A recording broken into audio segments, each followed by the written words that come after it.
Externalidades negativas. Vamos a hablar de este importante problema que se da en nuestra sociedad en la actualidad. Supongamos que tenemos una cierta zona que es atravesada por un río.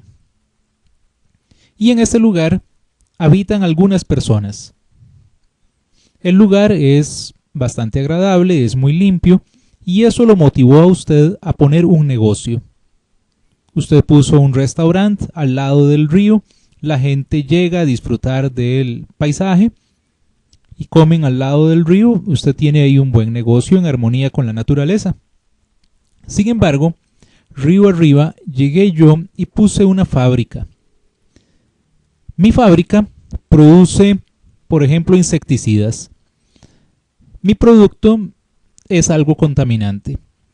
Resulta que yo como productor, mi fábrica tiene unos costos de producción.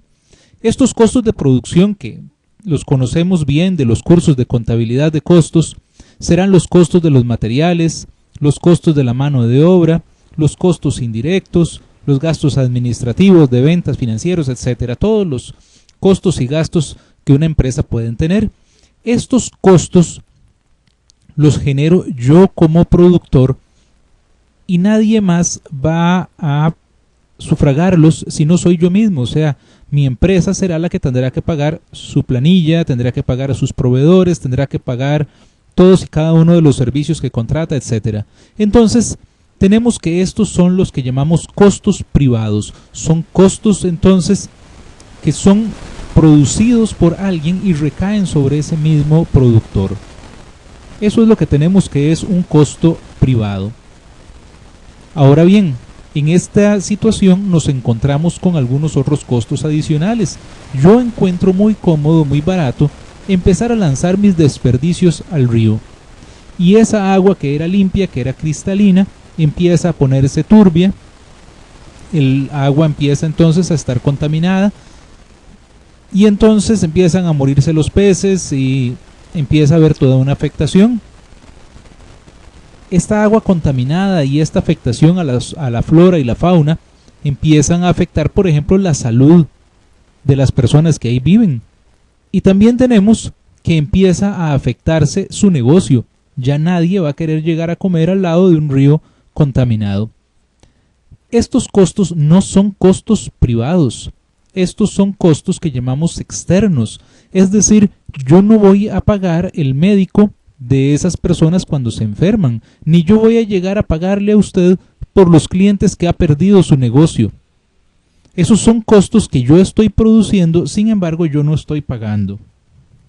Por eso decimos entonces que un costo externo es un costo que no recae en el productor del bien o servicio, sino que cae en otros productores o en otros consumidores. Tenemos muchos ejemplos de diferentes costos externos y los llamamos externalidades negativas. Por ejemplo, todas las empresas que contaminan están generando entonces un costo externo, es decir, todo ese humo o la basura o los desperdicios que estas empresas producen recaen sobre otros y estas empresas en general no son las que pagan ese costo. Ahora, estas externalidades también se pueden dar en el consumo. Si alguien organiza en su casa una fiesta muy ruidosa, eso va a molestar a los vecinos.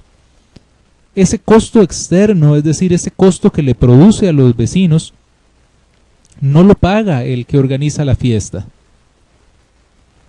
Por ejemplo, otra externalidad negativa en el consumo son las motocicletas. Las motocicletas producen mucho ruido que afecta entonces a las personas y también producen contaminación.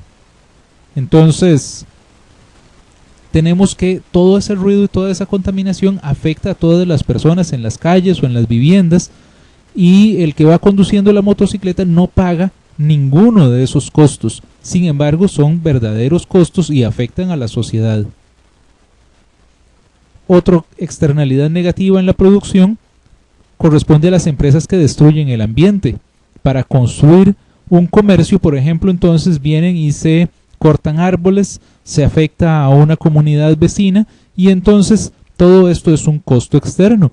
El productor de esa edificación y el comercio que se instala ahí después no paga ese costo externo. Entonces por eso es que tenemos aquí una externalidad negativa.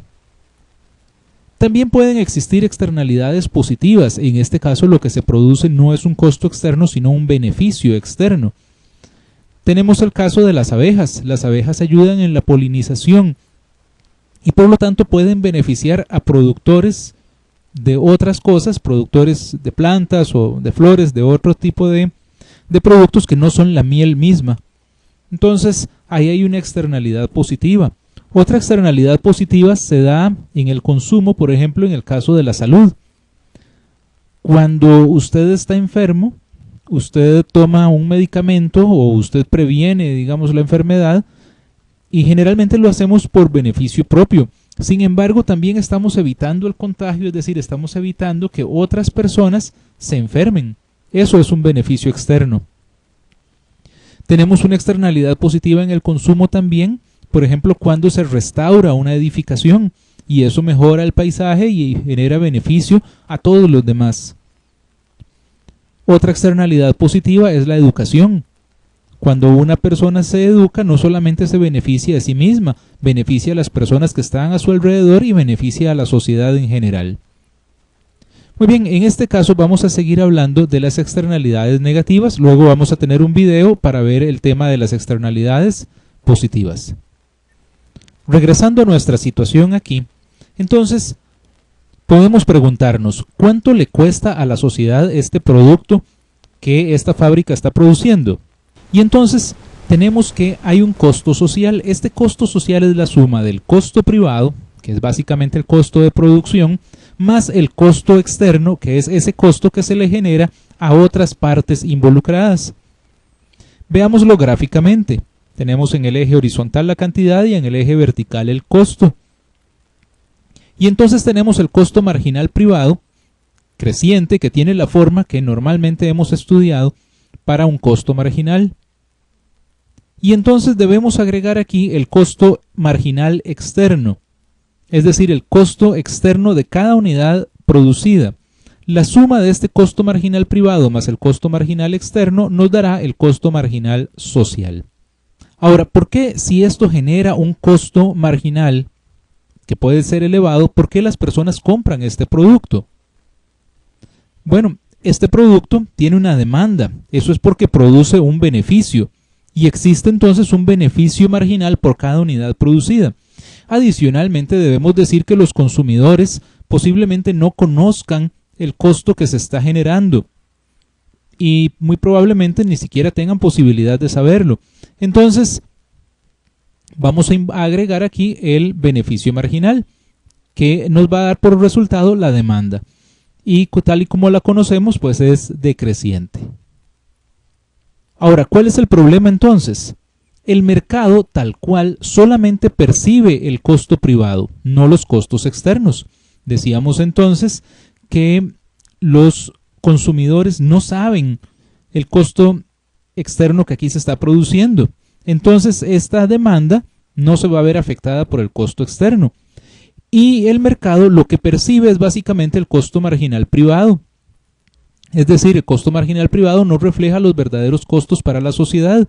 Entonces se genera un equilibrio del mercado entre oferta y demanda que es un equilibrio ineficiente.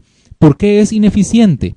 Porque existe un costo marginal social que refleja el verdadero costo para la sociedad que no está compensado en el precio que se está pagando. Este precio P1 no refleja el costo total. Si fuéramos al equilibrio eficiente, entonces observamos que el precio P2 sí está pagando el costo externo. Debería ser un precio más elevado. El mercado entonces en este tipo de situaciones nos genera lo que llamamos una pérdida irrecuperable. Esta zona que hemos marcado aquí en gris es una zona entonces que refleja una ineficiencia, un costo marginal social que no ha sido cubierto por el precio que se paga. Y por lo tanto tenemos entonces una sobreproducción, es decir, se está produciendo la cantidad Q1, pero para que fuera eficiente el mercado debería producir la cantidad Q2. El mercado entonces falla, es decir, el sistema de precios no conduce a una asignación eficiente de los recursos. Ahora observemos algo importante. El equilibrio eficiente es esta cantidad Q sub 2, no nos lleva a la contaminación a cero. En Q sub 2 siempre va a existir contaminación. Por lo tanto, podemos hablar de un cierto nivel eficiente de contaminación. Y el asunto es que el producto que esta empresa produce es necesario en la sociedad también. Lo que se requiere entonces es producir en un punto donde el costo marginal de esta contaminación no exceda al beneficio marginal que se obtiene por el producto. Hay un aspecto importante aquí con los derechos de propiedad. Las externalidades aparecen por causa de la ausencia de derechos de propiedad. Los derechos de propiedad son títulos legalmente establecidos sobre la propiedad, el uso o la distribución de los factores de producción y los bienes y servicios, y que pueden ser reclamables ante una corte. El establecimiento entonces de derechos de propiedad permite alcanzar la eficiencia.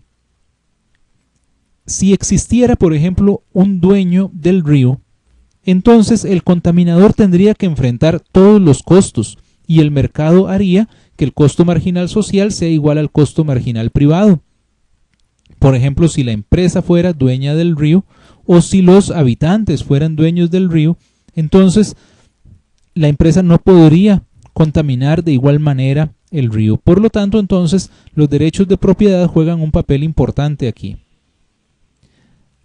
Ronald Coase planteó lo que se llamó el teorema de Coase. Él planteó que si se daban tres condiciones, la primera es si existen derechos de propiedad, la segunda es si solo un número pequeño de participantes están involucrados y la tercera es si los costos de transacción son bajos, entonces las transacciones privadas son eficientes. Eso implica que no van a haber externalidades. Entonces la primera, si existen derechos de propiedad, es decir, si hubiera un dueño del río. La segunda, si hubieran pocos participantes involucrados, por ejemplo, solamente la fábrica, el restaurante y unos pocos vecinos. Y la tercera, si el costo de establecer algún tipo de negocio, de convenio, de pacto entre las partes para regular el nivel de contaminación, entonces podríamos tener una situación en la cual el resultado sea eficiente y si es eficiente no hay externalidad. Este resultado es el mismo independientemente de quién sea el poseedor de los derechos de propiedad. Es decir, si la empresa es la dueña del río, entonces los otros no tendrían derecho a reclamar una afectación. Al contrario ocurriría si los vecinos fueran los dueños del río, entonces sería la empresa la que no tendría derecho de contaminarlo. Ahora, ¿cómo se puede solucionar el problema? Porque nos encontramos con que en esta situación nadie es dueño del río, igual que nadie es dueño del aire, nadie es dueño del mar, nadie es dueño de los peces que están en el mar y así nadie es dueño de muchos otros bienes. Entonces nos encontramos con que el teorema de Coase no se cumple en todos los casos. Entonces, cuando el mercado falla, se requiere la acción del gobierno.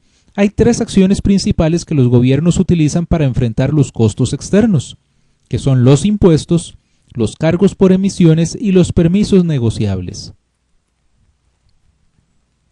Hablemos de los impuestos. El gobierno puede entonces establecer un impuesto que sea igual al costo marginal externo. Entonces veámoslo en términos de nuestro gráfico.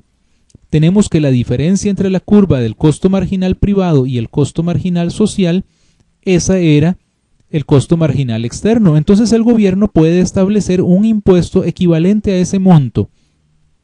Eso llevaría al mercado a pasar del punto A al punto B, obteniéndose entonces un resultado eficiente. Una gran dificultad, por supuesto, aquí es estimar cuánto es el valor del costo marginal externo y por lo tanto estimar cuánta es la magnitud del impuesto. Los cargos por emisiones consisten en que el gobierno establezca un precio por unidad de contaminación, de manera que si una empresa debe contaminar más, deberá pagar por más cargos por emisiones. Funciona de manera similar entonces a los impuestos. Esto llevaría a las empresas a generar un nivel eficiente de contaminación. Claro que volvemos a caer en la misma situación. El gobierno requiere información para establecer cuánto es el monto de estos cargos por emisiones. Por otro lado, existen los permisos negociables. En este caso, a cada empresa que desee contaminar, se le asigna un monto permitido de contaminación por periodo. y las empresas pueden comerciar estos permisos, es decir, se crea un segundo mercado acerca de los permisos negociables. El precio de este mercado entonces confrontaría a los contaminadores con el costo social, de manera entonces que si desean contaminar más van a tener que comprar más permisos, van a tener que pagar más. Y así entonces van a empezar a internalizar el costo externo. Muchas gracias. Vamos a tener un segundo video sobre las externalidades positivas. Le invitamos a visitar nuestra página www.auladeeconomia.com, donde ampliamos este tema de las externalidades. También le invitamos a suscribirse en nuestras páginas de Facebook y en nuestro canal de YouTube. Muchas gracias.